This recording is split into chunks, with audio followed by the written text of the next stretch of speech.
निजी जीवन कैसा है, दो तीन छोटी छोटी बातें बताता हूं। यूरोप का एक बहुत बड़ा फिलोसोफर, उसका नाम रूसो की ऑटोबायोग्राफी मैंने बार बार पढ़ी। वो उसमें लिखता है कि मेरी जिंदगी में 5 बच्चे हुए। इसको ध्यान से सुनना। रूसो माने आज से लगभग 200-225 साल पहले का व्यक्ति और उस जमाने की व्यवस्था का प्रतिनिधि। तो आज से 200 साल पहले का यूरोप कैसा है इसका अंदाजा आप लगा सकते हैं। रूसो कह रहा है कि मेरे 5 बच्चे हुए, उसमें से 4 मैंने लावारिस छोड़ दिए, एक को पाला, एक को ही रखा घर में, 4 को छोड़ दिया। फिर आगे लिखता है कि 4 को छोड़ा कहां, तो कहता है कि जब मेरा पहला बच्चा हुआ तो मैं अपनी पत्नी के पास नहीं था। आप जरा सुनना इसको ध्यान से। मैं मेरी पत्नी के पास नहीं था और मेरी इच्छा नहीं थी कि वो बच्चा पैदा हो, लेकिन मेरी पत्नी ने कर दिया तो मैंने उसको घर के बाहर टोकरी में रख दिया, कुत्ते उसको खा गए। पहला बच्चा। रूसो लिख रहा है कि दूसरा बच्चा जब पैदा हुआ तो मैंने उसको चर्च में छोड़ दिया और अब वो अनाथों की तरह पल रहा है। तीसरा बच्चा हुआ तो किसी फादर को दे दिया बैप्टिज्म करने के लिए। चौथा हुआ, उसको भी घर के बाहर फेंक दिया, भेड़िया खा गया। 5वां कहता है मैंने मेरे साथ रखा है। और ये बात जब रूसो लिख रहा है, द ग्रेट यूरोपियन फिलोसोफर, तो अंत में वो कहता है कि मैंने जो कुछ किया वो यूरोप की परंपरा के हिसाब से किया, क्योंकि यूरोप में 2500 साल से यही परंपरा चल रही है। क्या परंपरा चल रही है? बच्चों को लावारिस छोड़ना। घर के बाहर बच्चा पैदा हुआ, घर के बाहर टोकरी में रख दिया, कुत्ता खा जाए, भेड़िया खा जाए, कोई जानवर खा जाए। बच्चा पैदा हुआ, घर के बाहर रख दिया, कोई चर्च के व्यक्ति की निगाह पड़ गई, उठा ले गया, चर्च में दान कर दिया तो लावारिस की तरह से पलने लगा। बच्चा पैदा हुआ तो बाहर छोड़ दिया। ये चक्कर क्या है? 2500 साल ये परंपरा यूरोप में चली। कारण क्या? बच्चों को लावारिस छोड़ना। तो रूसो कहता है कि बच्चे पति पत्नी के आनंद में बाधक हैं, इसलिए इनको रखना अच्छा नहीं है। पति पत्नी का आनंद माने शारीरिक आनंद, तो शारीरिक आनंद में बच्चे बाधा हैं, इसलिए इनको रखना अच्छा नहीं है। तो वो कहता है कि हमारी परंपरा में और मान्यता में शारीरिक आनंद ही सब कुछ होता है, बाकी दुनिया में कुछ नहीं होता। फिर अंत में वो कहता है कि ये शारीरिक आनंद की जो फिलॉसफी है वो मेरी नहीं है, मेरे गुरु प्लेटो की है। और प्लेटो रिपब्लिक में लिख रहा है कि हर मनुष्य को जीवन का आखिरी उद्देश्य है आनंद की प्राप्ति, और वो आनंद कौन सा? शरीर का। तो शरीर के आनंद की प्राप्ति जीवन का चरम उद्देश्य है। बच्चे अगर उसमें रुकावट हैं तो उनको घर में रखना नहीं है, छोड़ देना है। ये मान्यता और परंपरा यूरोप में 2500 साल चली है और यूरोप अपने आप को महान कहता है। अब मजे की बात है कि ये जो परंपरा उनके यहाँ 2500 साल चली, बच्चों को लावारिस छोड़ना, तो प्लेटो ने भी अपने बच्चे लावारिस छोड़े, अरस्तु ने भी छोड़े, लेविनिज ने भी छोड़े, देकार्ते ने भी छोड़े। प्लेटो ने तो 4 शादियां की थी, चारों शादियों से जितने बच्चे हुए 12, सबको लावारिस छोड़ा उसने। उन्होंने कहा बच्चा रखना ही नहीं है, ये हमारे तो गलती से आया, हमने नहीं लाया, हम तो कुछ मजा ले रहे थे, एक्सीडेंटल हो गया, अब इसको रखना थोड़ी है, छोड़ दो इसको। तो इन छोड़े हुए बच्चों को संभालने के लिए वहां के राजाओं ने और सरकारों ने कुछ संस्थाएं खड़ी की हैं जिनको कॉन्वेंट कहा जाता है। अंग्रेजी का एक शब्द है CONVENT, कॉन्वेंट। कॉन्वेंट का माने है लावारिस बच्चों का स्कूल।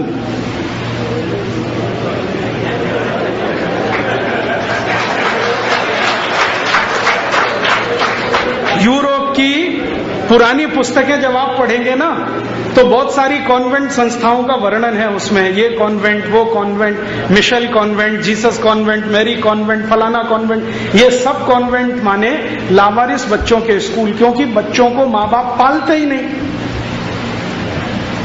अब उनको तो कहीं ना कहीं रखना है, या मर जाए, जानवर खा जाए तो ठीक ही है, अगर बच गए जानवरों से तो कुछ तो करना है, तो सरकार उसकी व्यवस्था करती है या राजा व्यवस्था करता है। उस व्यवस्था की संस्था का नाम है कॉन्वेंट। कॉन्वेंट का अर्थ है लावारिस बच्चों का स्कूल, जहां पर ऐसे बच्चे पढ़ते हैं जिनके माता पिता का पता नहीं। अब होता क्या है कि कॉन्वेंट में जो बच्चे पढ़ते हैं उनको माँ बाप तो मालूम नहीं है, लेकिन माँ बाप के बारे में एहसास कराना है, तो कॉन्वेंट में पढ़ाने वाले जो अध्यापक होते हैं उनको मदर, फादर, ब्रदर और सिस्टर कहते हैं। कोई टीचर नहीं कहता ये मेरे फादर हैं, ये मेरी मदर है, ये सिस्टर है, ये ब्रदर है, क्योंकि असली नहीं है तो नकली से ही काम चला। अब इस गहराई को जरा समझिए कि जिस यूरोप में 2500 साल बच्चों को घर में पाला नहीं जाता, उनको कॉन्वेंट में रखा जाता है, इसलिए वहां मदर, फादर, सिस्टर और ब्रदर होते हैं।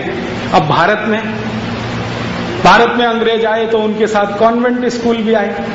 अब वो गली गली, चौराहे चौराहे खुल गए हैं। यहां तो ऐसी विचित्र स्थिति है, बजरंगबली कॉन्वेंट स्कूल। हाँ,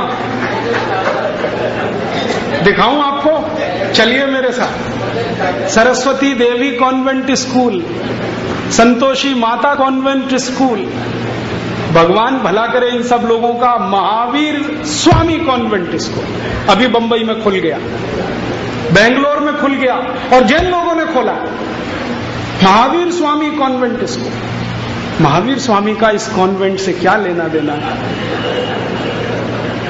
बजरंगबली का इस कॉन्वेंट से क्या लेना देना है? संतोषी माता का ये कॉन्वेंट से क्या लेना देना है? बिना सोचे, बिना अकल हम ये जो करते हैं ना। अब कॉन्वेंट वहां तो इसलिए है कि बच्चे पालते नहीं, तो कोई तो संस्था चाहिए, तो उसके लिए कॉन्वेंट है। हमारे हिंदुस्तान में कौन ऐसे परिवार हैं जो अपने बच्चों को लावारिस छोड़ते हैं? जरा ढूंढिए, कोटा में कितने हैं?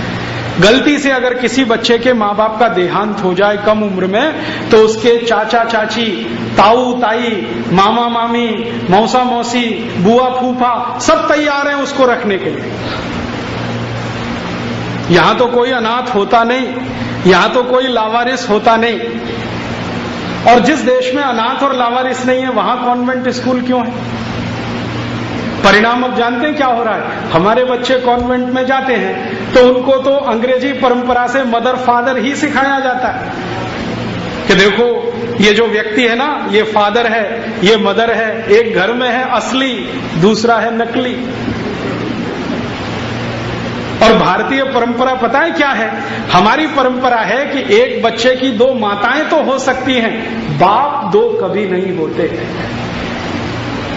भगवान कृष्ण की दो माताएं, एक ने जन्म दिया, एक ने लालन पालन किया। भगवान राम ने जिंदगी भर अपनी 3 माताओं को माना। एक तो जन्म देने वाली कौशल्या माता, बाकी केकई और सुमित्रा को भी मां के समान ही माना। इस देश में जितनी आप पुरानी बातें उठाएं, हर जगह 2 माताएं 3 माताएं मिल जाएं, बाप किसी के 2 नहीं, क्योंकि 2 बाप हमारे यहां अच्छे नहीं माने जाते। माताएं हो सकती हैं, बाप अच्छे नहीं माने। एक ढाई माँ होती है, एक असली माँ होती है, बाप 2 नहीं होते। और अंग्रेजी में जिन बच्चों के 2 बाप होते हैं उन्हीं को बास्टर्ड कहते हैं। एक अंग्रेजी शब्द सुना है, BASTARD, बास्टर्ड माने जिस बच्चे के 2 या 2 से अधिक बाप, वो है बास्टर्ड। तो हमने अपने सब बच्चों को भेज दिया है कॉन्वेंट में बास्टर्ड होने के लिए, और बड़े गर्व से कह रहे हैं देखो मेरा बेटा फलाने कॉन्वेंट में, मेरी बेटी ढिमाके कॉन्वेंट में, मैं बड़ा अच्छा हूं। बास्टर्ड बना रहे हैं अपने बच्चों को। अच्छे क्या है? अगर सोच समझ के अकल के साथ ये किया होता कि यूरोप में तो कॉन्वेंट इसलिए चलते हैं कि बच्चे लावारिस हैं, यहां तो कोई लावारिस नहीं है, फिर भी हम चला रहे हैं। ये है भारत और यूरोप का खिचड़ी हो जाना। ना तो हम भारतीय रह पाए, ना अंग्रेज बन पाए, खिचड़ी हो गए। यूरोप के परिवार में बच्चों को पालने की परंपरा हजारों साल से नहीं है। एक बात और दूसरी बात एक और जिससे भी ज्यादा गंभीर है कि यूरोप के परिवारों में बच्चे किस बाप के हैं ये पता करना एकदम मुश्किल है, बहुत मुश्किल है। कारण क्या है? वहां जो शारीरिक संबंध हैं वो इतने खुले हैं, इतने फ्री हैं कि कोई भी किसी के साथ जाए। और जिन समाजों में शारीरिक संबंध बहुत खुले होते हैं, जहां पर शारीरिक संबंधों में लिबरलाइजेशन होता है, वहां पर बाप का पता करना बड़ा मुश्किल होता है, क्योंकि वो मां जानती नहीं है, क्योंकि पता नहीं कितनों से संसर्ग वो करती है। और ये ऐसा क्यों होता है? वो ये कहते हैं सेक्स ही जिंदगी का चरम आनंद है, इसके अलावा कुछ नहीं। तो सेक्स भोगने के लिए एक पति से संतुष्ट होते हो तो ठीक है, नहीं तो 2 के पास, 3 के पास, 5 के पास, 10 के पास, 20 के पास, 50 के पास, कोई फर्क नहीं पड़ता, क्योंकि सेक्स संतुष्टि ही जिंदगी का चरम आनंद है। ध्यान रखना। और ये प्लेटो कहता है, अरस्तु कहता है, लिबनिट्ज कहता है, दिकार्ते कहता है, रूसो कहता है। सारे फिलोसोफर कहते हैं कि हमारी जिंदगी का चरम आनंद ही ये है, सेक्स में डूबना। तो एक से नहीं मिलेगा तो दूसरा, दूसरे से नहीं मिले तीसरा, तीसरे से नहीं मिले चौथा। इसलिए शारीरिक संबंधों में कोई मर्यादा नहीं है, इसलिए वहां विवाह करना जरूरी नहीं है। इसलिए यूरोप में विवाह नहीं होते। आपको मालूम है आज भी यूरोप में 70% बिना विवाह के लोग रहते हैं। एक अंग्रेजी में आजकल शब्द आया है लिव इन रिलेशनशिप, बहुत चल रहा है। इसका मतलब है बिना विवाह के साथ साथ रहना। 2 दिन एक के साथ रहना, 3 दिन दूसरे के साथ, 5 दिन तीसरे के साथ, महीने चौथे के साथ, 2 महीने 5वें के साथ, साल भर में 10-20 बदल दो। ये आज की परंपरा नहीं है, हजारों साल की। तो विवाह होता नहीं है, बिना विवाह के ही सब होता है। तो विवाह की परंपरा भी नहीं है, मान्यता भी नहीं है, इसलिए विवाह करना, कराना वहां कुछ महत्वपूर्ण बात नहीं मानी जाती। अब जहां सेक्स संबंध ही जिंदगी का सारा उत्कर्ष है, चरम है, तो वहां फिर मान्यता क्या है? वहां मान्यता यह है कि स्त्री और पुरुष ऐसे ही हैं जैसे इस्तेमाल करने वाली वस्तुएं। जब तक मजा देती हैं इस्तेमाल करो, जिस दिन नहीं देती है फेंक दो, नहीं ले आओ। तो महिला जब तक आनंद दे रही है तब तक रखो, जिस दिन बेकार हो गई घर के बाहर निकालो, दूसरी ले आओ, बाजार में मिलती है। अब परिणाम क्या होता है कि एक साथ बहुत सारी महिलाओं से शारीरिक संबंध रखना, तो पता कैसे चले बाप कौन सा है? अब जहां सेक्स संबंध ही जिंदगी का सारा उत्कर्ष है, चरम है, तो वहां फिर मान्यता क्या है? वहां मान्यता यह है कि स्त्री और पुरुष ऐसे ही हैं जैसे इस्तेमाल करने वाली वस्तुएं। जब तक मजा देती हैं इस्तेमाल करो, जिस दिन नहीं देती है फेंक दो, नहीं ले आओ। तो महिला जब तक आनंद दे रही है तब तक रखो, जिस दिन बेकार हो गई घर के बाहर निकालो, दूसरी ले आओ, बाजार में मिलती है। अब परिणाम क्या होता है कि एक साथ बहुत सारी महिलाओं से शारीरिक संबंध रखना, तो पता कैसे चले बाप कौन सा है? बिना शादी के बच्चे होंगे तो पता कैसे चले बाप कौन सा है? तो इसलिए यूरोप में परिवार बनता नहीं है। परिवार तो कुछ निश्चित बिंदु से शुरू होता है ना। परिवार तो ऐसे शुरू होता है, मेरी माँ ने कहा देख ये तेरे पिताजी हैं, बस वहीं से शुरू हुआ।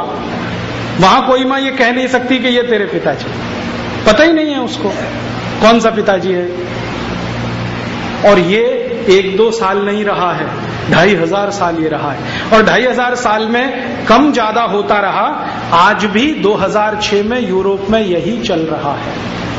मैक्सिमम लोग लिव इन रिलेशनशिप में हैं, धर्म पत्नी और पति बनके नहीं, गर्लफ्रेंड बॉयफ्रेंड हैं, पति पत्नी नहीं, जो हमारी परिभाषा है ना पति पत्नी की नहीं। तो वहां फिर होता क्या है? वहां फिर होता यह है कि जब इतने सारे लोगों से इतने तरह के संबंध आप रखें, तो सबसे ज्यादा वेनरल डिसीजेस, सेक्स जनित रोग सबसे ज्यादा इसी समाज में, सबसे ज्यादा। और आजकल तो आप सुनते हैं ना बार बार, वफादार रहो, एक ही पत्नी से संपर्क रखो, नहीं तो ये हो जाएगा, ये हो जाएगा। यूरोप में ये कहानी 2500 साल से ऐसे ही चल रही है। फिर बीच बीच में कुछ लोग ऐसे आए यूरोप में जिन्होंने इसको बदलने की कोशिश की। बीच बीच में उनके समाज में ऐसे लोगों ने जन्म लिया, वो कहने लगे कि ये अच्छा नहीं है, गलत है, इसमें कुछ लिमिटेशंस करो, नियम बांधो, परिवार बनाओ, शादियां करो, शादियों के साथ रहो। ऐसे कुछ लोग आते रहे, लेकिन उनको जिंदा नहीं रहने दिया समाज ने। अब मैं कहानी सुनाता हूं। ऐसे ही एक यूरोपियन व्यक्ति थे जो आज से लगभग 1600 साल पहले यूरोप में पैदा हुए। उनका नाम था वैलेंटाइन। और ये कहानी है 478 एडी। एडी माने ईसा की मृत्यु के बाद, आफ्टर डेथ। आज से लगभग 1300 साढ़े 1300 साल पहले की कहानी। एक वैलेंटाइन नाम के महापुरुष ने जन्म लिया, जो ये कहता था कि हम जो शारीरिक संबंध रखते हैं कुत्तों की तरह से, जानवरों की तरह से, ये अच्छे नहीं है, इनमें से ये खराबी, तो इनको ठीक करो। एक पति एक पत्नी के साथ रहो, विवाह करके रहो, शारीरिक संबंधों को उसके बाद ही शुरू करो। ऐसी ऐसी वो बातें करते थे। और वो वैलेंटाइन महाशय जो नौजवान उनके संपर्क में आते थे उनको यही सिखाते थे। रोज उनका भाषण यही चलता था। संयोग से वो चर्च के पादरी हो गए, तो चर्च में आने वाले हर आदमी को यही बोलते थे कि भाई शादी कर लो, तभी संबंध रखो, बिना शादी के संबंध मत रखो। तो कोई उनसे पूछता था कि आपको ये वायरस कहां से घुस गया, ये तो यूरोप में है नहीं कहीं। तो वो कहते थे कि आजकल मैं ईस्टर्न फिलॉसफी का अध्ययन कर रहा हूं, उसमें ये समझ में आ रहा है। ईस्ट समझते? ये ईस्ट माने भारत।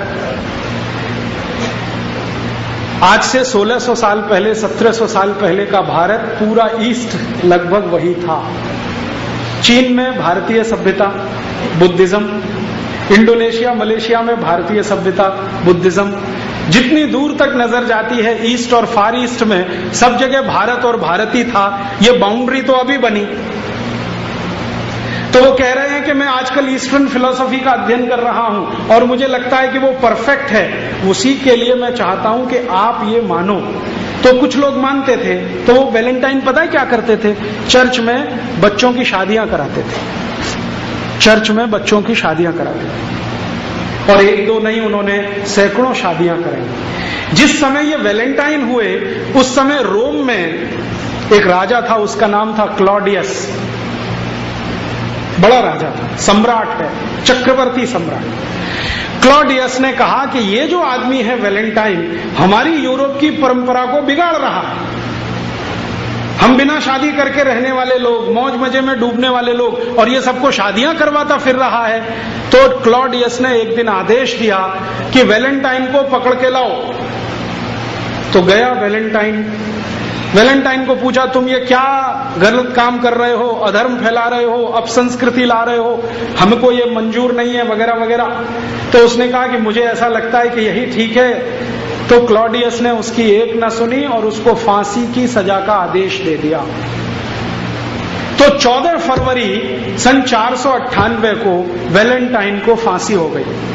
आरोप क्या था? कि वो बच्चों की शादियां कराते हैं, इसलिए फांसी हो गई। माने शादी कराना जुर्म है, तो फांसी हो गई। जिस दिन उनको फांसी हुई तो जिन बच्चों ने वैलेंटाइन के कहने पर शादियां की थी, उन्होंने वो दिन वैलेंटाइन डे मनाना शुरू कर दिया। अब ये वैलेंटाइन डे की कहानी है। यूरोप में वैलेंटाइन डे होता है क्योंकि वहां शादी नहीं होती, और जो कर ले वो वैलेंटाइन डे मनाता है। अब भारत में बिना अकल, बिना सोचे, बिना समझे हमने वैलेंटाइन डे चालू कर दिया। स्कूलों में, कॉलेजों में पागलों की तरह से Valentine day, Valentine day, Valentine day. और इस धंधे में बड़ी बड़ी कंपनियां लग गई जिनको ग्रीटिंग कार्ड्स बेचने हैं। वैलेंटाइन डे का ग्रीटिंग कार्ड, वैलेंटाइन डे का गिफ्ट, और वैलेंटाइन डे का तो मिठाई, और वैलेंटाइन डे का तो ये, और वैलेंटाइन डे का वो। और टीवी चैनलों ने धुआंधार उसका प्रचार कर दिया। तो गली मोहल्ले छोटे छोटे बच्चे 10-10, 12-12 साल के वैलेंटाइन डे में फंसे हुए हैं। हाँ, और ऐसे मूर्ख हैं कि वो जो कार्ड भेजते हैं ना, उसमें लिखते हैं would you be my Valentine. हाँ, इसका सही मतलब है कि आप मेरे साथ शादी करोगे, और वो एक को नहीं 10-10 को भेज देते हैं, 20-20 को भेज देते हैं, 25-25 को, would you be my Valentine. अभी मैं तो एक दिन तंग हो गया, परेशान हो गया।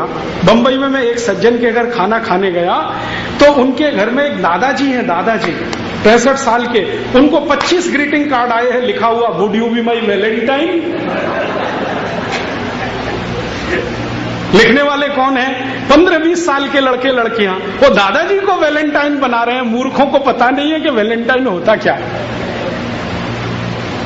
बिना सोचे बिना समझे ये जो हम लेते हैं ना, ये ऐसा नाश करता है।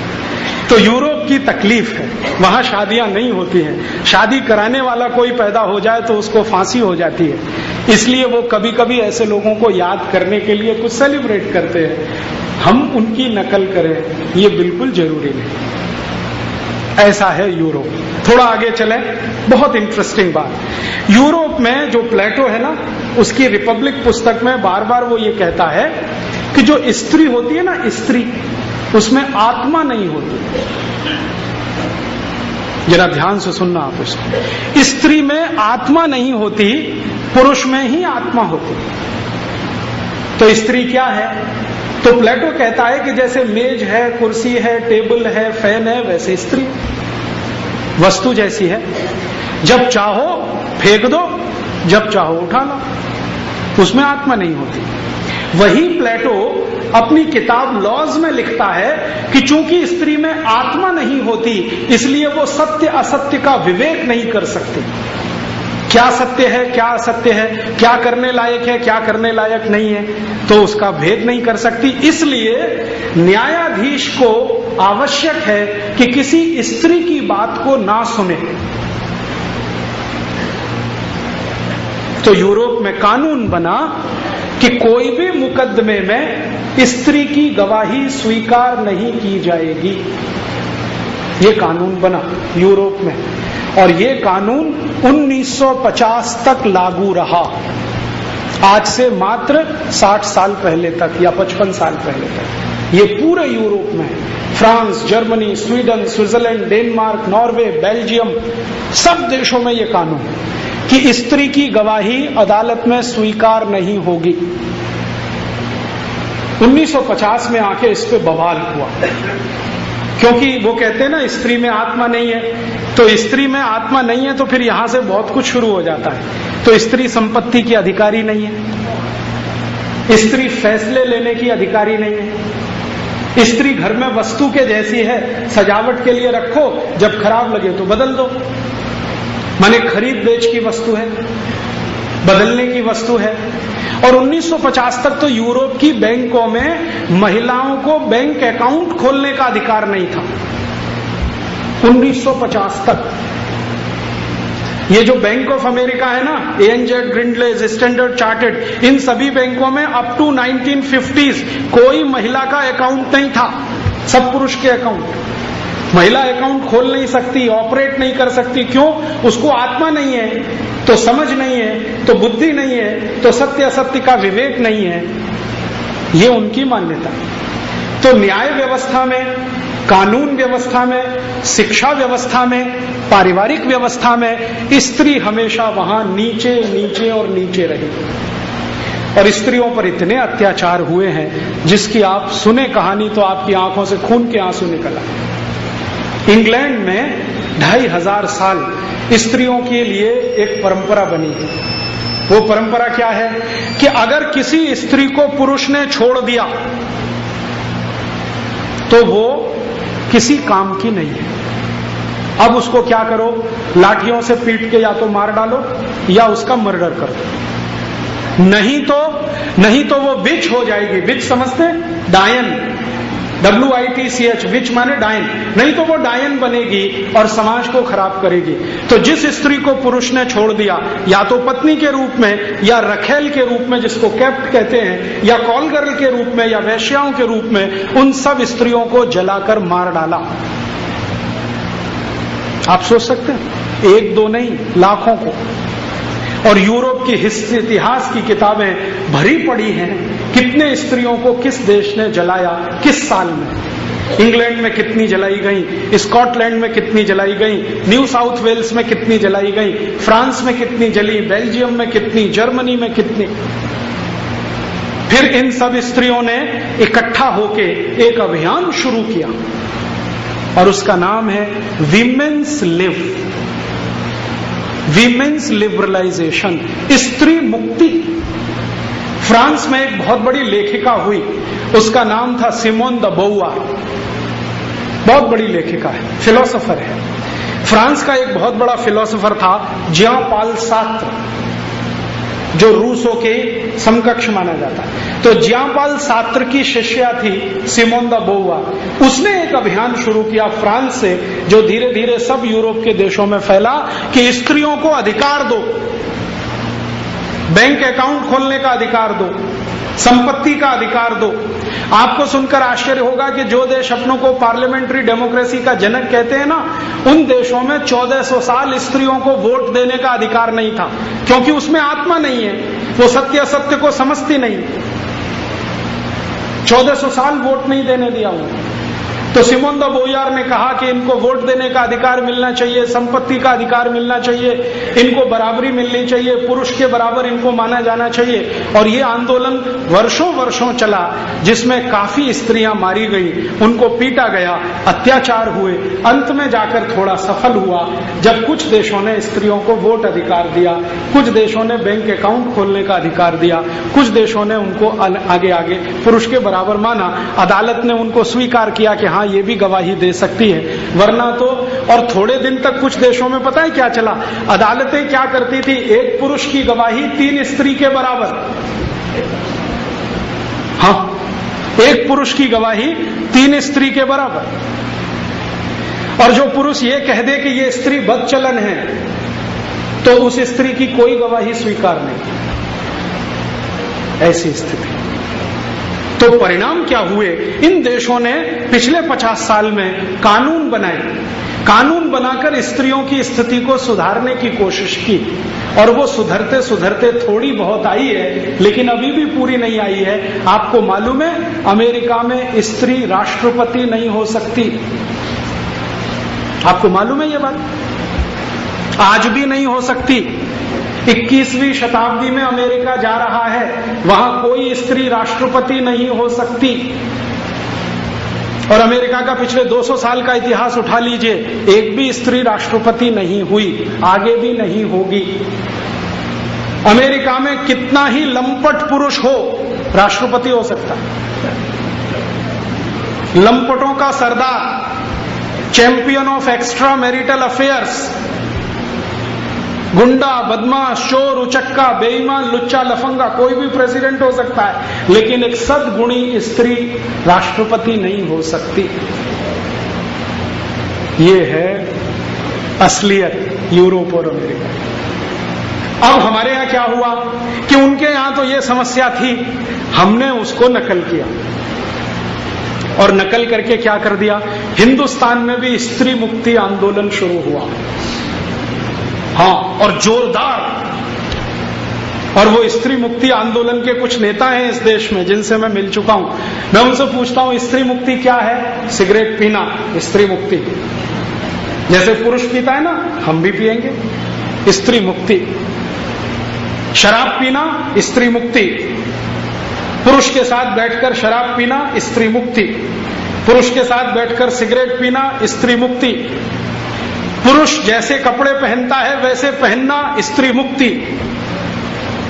पुरुष जैसे बाल रखता है वैसे बाल कटवाना स्त्री मुक्ति।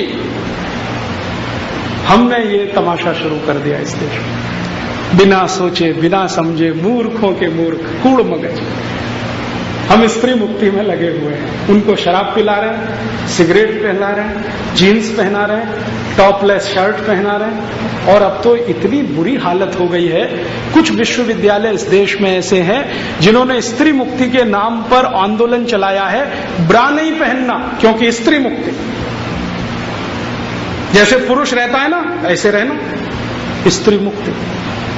मूर्खों के मूर्ख, बिना सोचे बिना समझे ये करना। और बहुत संस्थाएं इस देश में बनी हैं स्त्री मुक्ति आंदोलन चलाने की। वहां स्त्री मुक्ति क्यों है, यहां क्या है? आप जरा बताओ, भारत में ऐसा कौन सा राजा हुआ जिसने किसी स्त्री को समाज में